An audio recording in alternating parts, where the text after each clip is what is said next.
Ela só percebeu que o carro era errado quando a trava do banco deslizou sozinha para frente, prendendo seus joelhos. E a cidade, imensa, molhada, elétrica, começou a correr em linhas fantasmagóricas pelos vidros embaçados.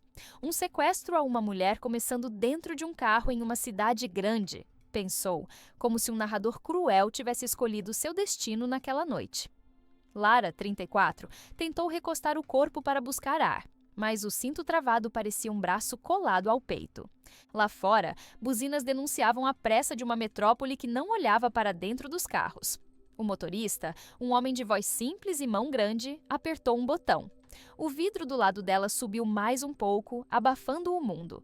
Não havia música. Havia o motor, a respiração dele e o som das palmas de chuva. Ela tinha pedido um carro por aplicativo depois de sair tarde do trabalho, onde as lâmpadas frias tinham deixado seu rosto pálido no espelho do banheiro. Mandara a localização para a irmã, como de hábito, chegando em 20, e guardara o celular no bolso do casaco. Quando entrou no sedã preto, o sorriso breve que recebeu no retrovisor lhe pareceu profissional. Só que a rota criava pequenas curvas desnecessárias, e a cidade parecia mais escura do que o normal. A mão dela deslizou discretamente para o bolso. O telefone já não mostrava rede, sem sinal. "Pode me deixar aqui, por favor?", pediu, tentando soar cansada, não apavorada. "Fica tranquila", respondeu o homem. "É caminho." A palavra caminho colou no peito como um adesivo frio. Lara reconheceu pontes e viadutos, só que todos vistos de ângulos que ela jamais usou. Era como se alguém tivesse girado o mapa da vida dela.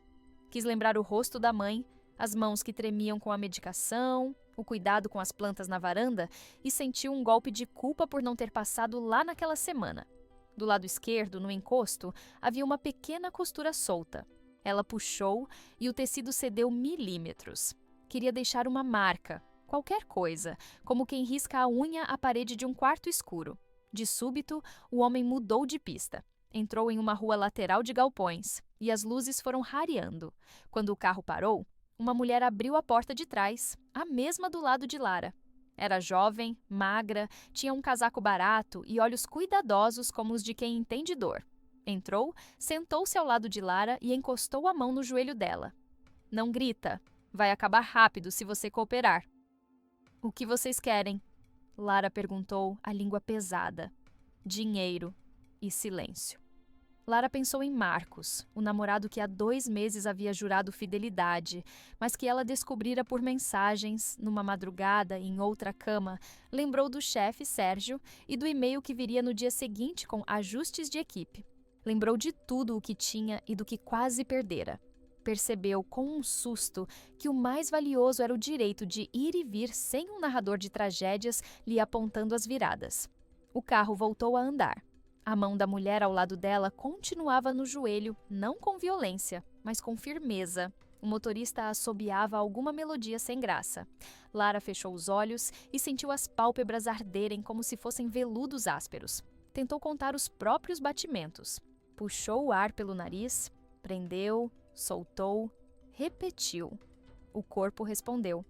Os dedos acharam o zíper do bolso e encontraram o batom. Ela o abriu com um ínfimo ruído de plástico. A mulher ao lado pareceu não perceber.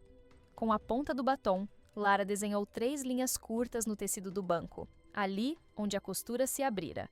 Sinais de vida. E como quem fala para a própria garganta escurecida, prometeu. "Se eu sair daqui, vou voltar para dentro de mim inteira." O sedã parou num portão de ferro. Um controle no painel abriu a boca enferrujada. Entraram. Lá dentro, o vento parecia mais veloz. O lugar cheirava a madeira úmida e óleo velho. A mulher pediu que ela saísse. O homem segurou o braço de Lara, não com brutalidade, mas com a segurança de quem já repetiu aquele gesto muitas vezes. Ela percebeu, no toque dele, o hábito. Isso doeu mais do que o aperto. "Caminha!" Lara caminhou. Em algum lugar, um rádio tocava uma canção muito feliz para estar ali. "Se eu morrer, vai tocar música", pensou. E isso lhe pareceu um insulto e um consolo. Pararam diante de uma porta. A mulher destravou. Empurrou. O quarto era um escritório abandonado. Mesa com tampo de fórmica, 2 cadeiras, um calendário antigo. Alguém tinha deixado no canto um colchão fino coberto por um lençol que não segurava mais cheiro nenhum. Senta, disse a mulher. Qual é seu nome? Lara. Eu sou a Nádia. Ele é o Tito. Vocês vão me machucar? Nádia sustentou o olhar por tempo demais para uma mentira. Não se mexe, a gente vai ligar para alguém. Nádia puxou uma cadeira, abriu uma pasta surrada, tirou de lá um celular pequeno com teclas de borracha. Tito ficou à porta. Não era só a mão grande, os ombros dele tinham o peso das decisões erradas. Lara percebeu como o medo faz o mundo virar close. Os detalhes saltam, o resto some. As unhas de Nádia eram curtas e comidas. O cabelo preso mal escondia falhas discretas, talvez de estresse. Pessoas reais, perigos reais. Quem eu ligo? Perguntou Nádia. Ninguém, disse Lara, e surpreendeu-se com a firmeza. Minha família não tem dinheiro. Você trabalha onde? Comunicação, ela respondeu. Uma agência. Vai ligar para o seu chefe, disse Tito, e tinha um jeito de cuspir a palavra chefe como quem já a mastigou demais. Ele tem verba. Lara respirou. Pensou em Sílvia, sua mãe, sozinha no apartamento com a memória amassada de remédios e lembranças. Pensou na irmã, Ana, que vivia 3 bairros adiante e que, naquele exato momento, talvez tivesse lido a mensagem chegando em 20 e não achado estranho ainda ser agora. Ele não vai pagar, disse Lara. Ele quer me demitir. O silêncio que se seguiu teve o eco de coisas fáceis quando vistas de fora. Tito coçou a barba rala e olhou para Nádia, como quem consulta alguém sem se confessar perdido. E então, pela primeira vez, Lara entendeu que havia rachaduras naquela dupla. Algo frágil mantido por um tipo de necessidade que não aguenta vento. A noite se espalhou ali dentro como mofo. Nádia fez uma ligação curta, fria, para um número anotado, e não para o chefe. Pediu um valor, disse um prazo, desligou sem ouvir até o final a resposta de um homem que dizia: não é assim. Tito foi e voltou 2 vezes, sempre com cuidado para que os passos não entregassem pressa. Você tem alguém que dependa de você? Nádia perguntou sem levantar os olhos do celular. Minha mãe. E eu mesma, Lara respondeu, achando cor no humor apesar do medo. Eu também, disse Nádia, e por um segundo a máscara cansou. Minha irmã está na fila de uma cirurgia há meses. E sequestrar alguém ajuda nisso? Nádia prendeu a respiração, como se a pergunta tivesse acertado relevo no corpo. Você acha que eu queria estar aqui? Eu acho que a gente às vezes faz coisas horríveis para não afundar, e depois afunda por causa delas. Os olhos de Nádia tremeram. Lara viu que havia uma história ali. Havia sempre uma história. Pensou nas vezes em que, no trabalho, editara depoimentos de mulheres que saíram de relacionamentos violentos, de empregos que as apagavam, de casas que as queriam quietas. Pensou nas vezes em que não acreditou que aquilo a tocava. E agora a cidade parecia uma engrenagem grande demais. E ela, um dente que poderia quebrar e ser substituído sem alarde.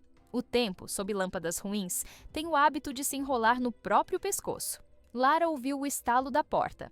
Tito voltou com um copo d'água e uma maçã. Colocou sobre a mesa sem olhar. Obrigada, disse Lara, e a palavra soou deslocada, mas não falsa. Não faz eu me sentir boa pessoa, não. Ele rosnou, mas a cara contrariava um pouco a bronca. Você pode ser melhor do que isso, disse Lara mansamente. O que vocês fazem com outras pessoas também carimba vocês por dentro. E você fala bonito, Tito retrucou. Qual é a sua? Jornalista? Já fui. Hoje eu escrevo para marcas, vendo histórias. Então vende a sua e sai. Ele riu sem alegria. Lara mordeu um pedaço da maçã. O gosto ácido lembrou tardes no condomínio da infância, o pai vivo e impaciente, a mãe com os pés descalços na grama. Perder o pai cedo tinha sido a primeira aula sobre a rapidez do mundo. Aquilo agora era a segunda. O celular de Nádia vibrou. Ela olhou a tela, franziu a testa. Eles querem negociar. Eles quem? Perguntou Lara. As pessoas que compram. A palavra ficou rodando, sem pouso, até encontrar a garganta de Lara. Compram. Era pior do que dinheiro por resgate. Era o terror industrial. O quarto ficou pequeno demais. Eu não vou entrar num carro de novo, disse Lara, e a certeza saiu antes do pensamento. Tito olhou para ela de um jeito diferente. Nádia mordeu o lábio inferior. Havia uma negociação interna acontecendo ali, entre quem eram e quem precisavam ser para sobreviver. Você não vai para lugar nenhum se a gente não mandar, disse Tito, como quem repete o enredo que conhece. Lara baixou os olhos e viu o batom na mesa. Uma ideia se desenhou, ainda frágil, mas respirando. Eu tenho algo que pode ajudar vocês, falou, olhando para Nádia. Não dinheiro, algo rápido. Se for grito, eu acabo com isso agora, disse Tito. Não é grito, é narrativa. Tito riu. Nádia não. Fala. Eu posso convencer alguém a vir até aqui, sozinho, com dinheiro, sem polícia. Alguém que me deve. Marcos. O nome do eu. Ele a traíra quando ela ficou doente, quando passara noites com febre e medo. Ele sumira exatamente quando ela precisava de presença. O dia em que se desculpou, chorando, ela sentiu pena. Depois sentiu raiva. Agora sentiu uma clareza cortante. Ele devia. Um ex, disse Lara.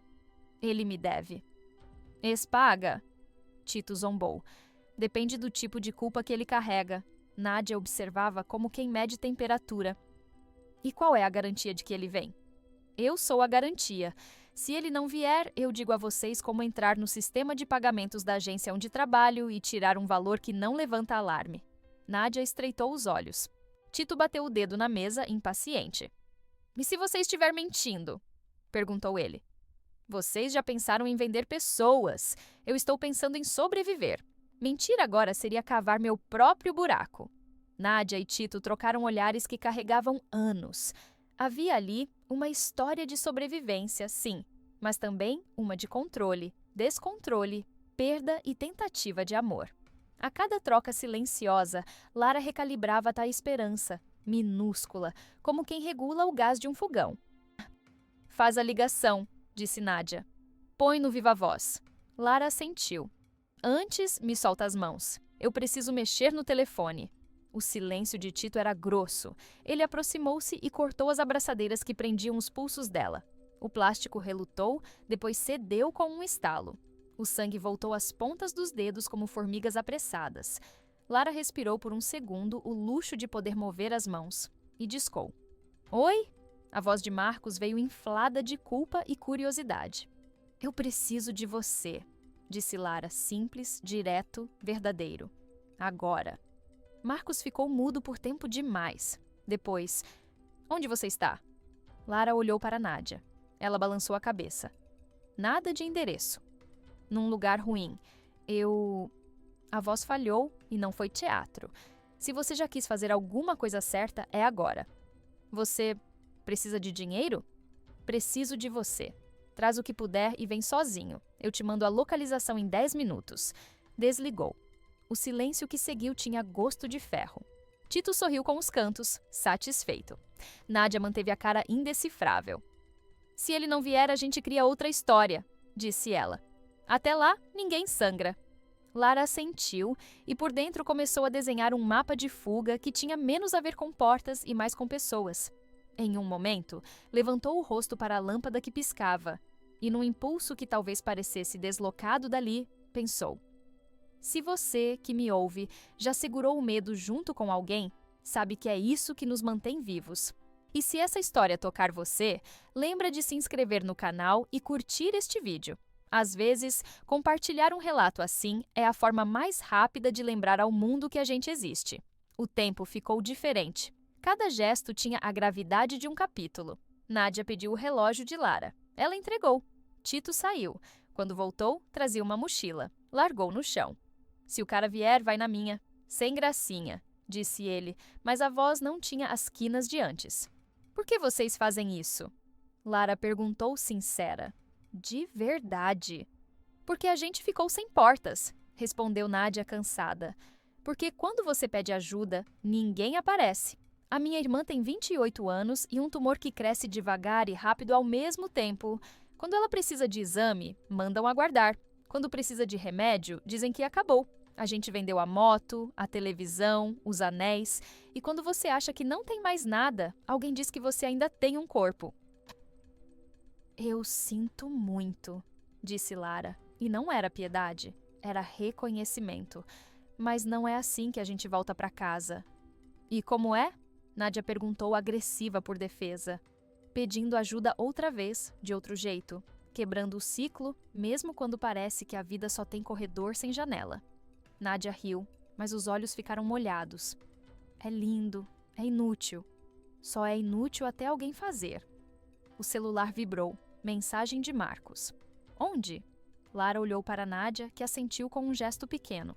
Ela enviou um ponto de referência perto do galpão, não o endereço exato. E então o mundo ficou preso a 3 pontinhos numa tela. Ele vai vir, disse Lara, mais para se manter inteira do que por certeza.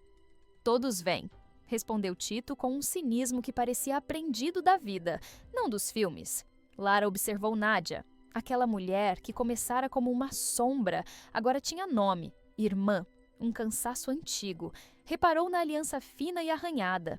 Perguntou sem perguntar se havia um amor do outro lado, ou se era só um anel que o hábito não deixa tirar. Você já amou alguém que te partiu? Lara arriscou. Já, Nádia disse. E a gente se parte um pouco todo dia quando continua. Lara lembrou de Marcos, do perdão que tentara dar e que era, na verdade, um empréstimo de tempo a uma esperança cansada. Lembrou de seu pai, de sua mãe, da irmã, dos cuidados que não cabiam no salário, da culpa por não ter sido branda com quem a traiu.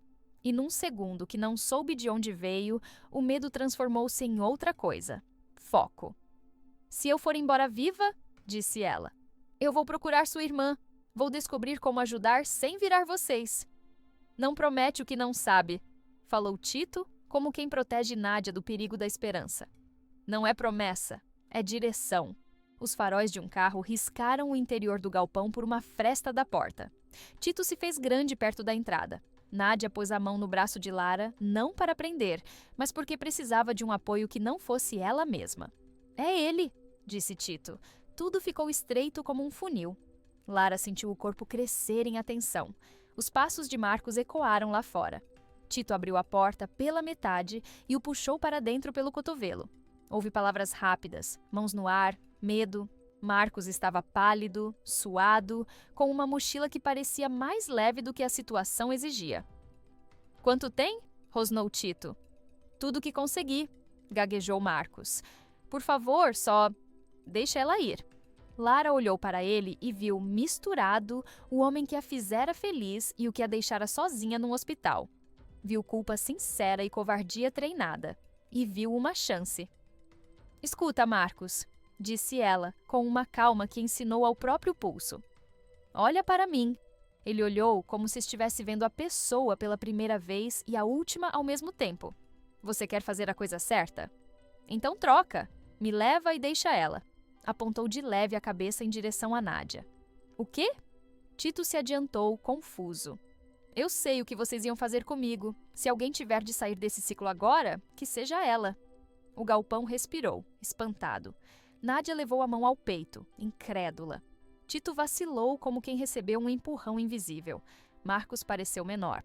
Isso é cena, disse Tito, querendo que fosse. Não é, respondeu Lara, firme.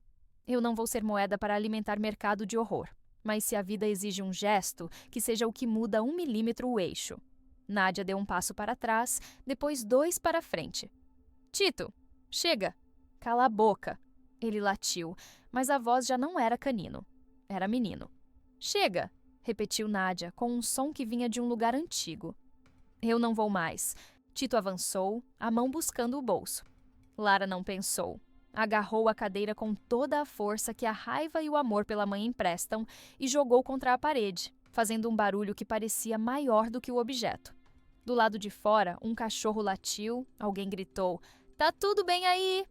Os segundos se multiplicaram. Marcos, num impulso que misturava medo e algo que deve ter sido amor, se jogou sobre Tito, tentando conter o braço que procurava ferro. "Corre!" disse Nádia para Lara, mas Lara ficou. Ela ficou porque, às vezes, fugir é seguir o roteiro da covardia. E ela queria outro. Avançou em Tito com o peso do próprio corpo e a memória de todas as mulheres que ela ouviu e escreveu. Ele se desequilibrou. Nádia arrancou o objeto do bolso dele. Não era arma. Era um canivete pequeno, gasto. Tito tentou levantar, escorregou. Acabou, disse Nádia, e foi a primeira vez que a palavra quis ser verdade. Alguém bateu na porta, forte. Tá tudo certo? Insistiu uma voz masculina, anônima da rua. Lara correu e puxou a tranca. A porta se abriu. 2 homens de uniforme de empresa de segurança empurravam um carrinho de cargas pelo corredor e tinham vindo pelo barulho. Viram a cena, viram o canivete, viram a mochila de Marcos, viram o medo de todos. Um deles levou a mão ao rádio no peito. Vamos com calma, disse Nádia, os braços levantados. Ninguém vai se machucar. O homem do rádio chamou reforço. O outro ficou entre Tito e o resto do mundo. A cidade, enfim, olhava para dentro de um carro que tinha virado galpão, para dentro de uma história que se recusava a seguir o roteiro. Quando tudo se desdobrou em sirenes, depoimentos, perguntas que pareciam sempre as mesmas com roupas levemente diferentes, Lara sentou no meio-fio e chorou de um jeito silencioso, como quem finalmente devolve o ar ao corpo. Marcos tentou tocá-la. Ela afastou a mão com delicadeza que doeu nele mais do que um tapa. Eu vim, ele disse como justificativa. E isso não apaga as outras vezes em que você não veio, respondeu sem raiva. Obrigada por hoje. Isso é só hoje. Nádia foi levada pelos agentes, sem algemas, olhos baixos. Antes de entrar no carro, virou-se. Procurou Lara com um olhar. Achou. Começou, mas o resto se afogou na garganta. Eu sei, disse Lara. Eu também. Os dias que vieram depois foram uma outra espécie de galpão. Relatórios, reconhecimento, psicóloga do plantão, vizinha oferecendo caldo, irmã dormindo no sofá do apartamento de Lara com medo de deixá-la sozinha.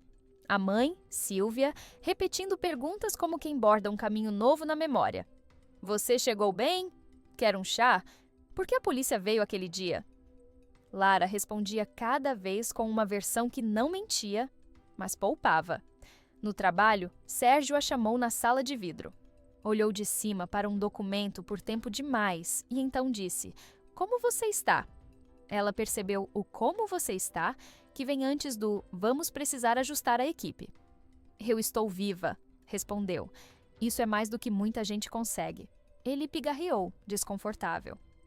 Sobre aquela conversa de ontem, eu me demito, ela disse, e foi mais fácil do que fechar um zíper. Eu vou escolher outro tipo de história para contar. Ele piscou com rapidez. Você tem certeza? Tenho. A palavra tenho era um jeito de ligar luz num corredor. Ela saiu da sala como quem sai do carro certo desta vez. Naquela semana, visitou um posto de assistência jurídica, perguntou sobre a situação de Nádia. Não para salvá-la do que precisava responder, mas para garantir que a história não fosse lida só de um ponto de vista.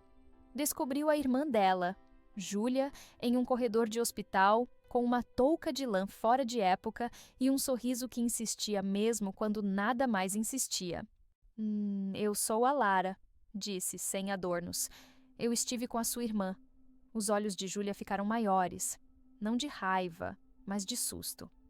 Você está bem? Estou. E você? Estou esperando. Lara sentou no banco de plástico e esperou junto. Às vezes, é isso que se pode fazer por alguém. Sentar ao lado e ouvir com o corpo. Marcos insistiu em mensagens amenas como pensei em você e fotos de lugares que os dois gostavam. A segunda tentativa, ela respondeu, cuida de você, e silenciou o resto. Entendeu que reconciliação, às vezes, é só com a própria parte que acredita em migalhas.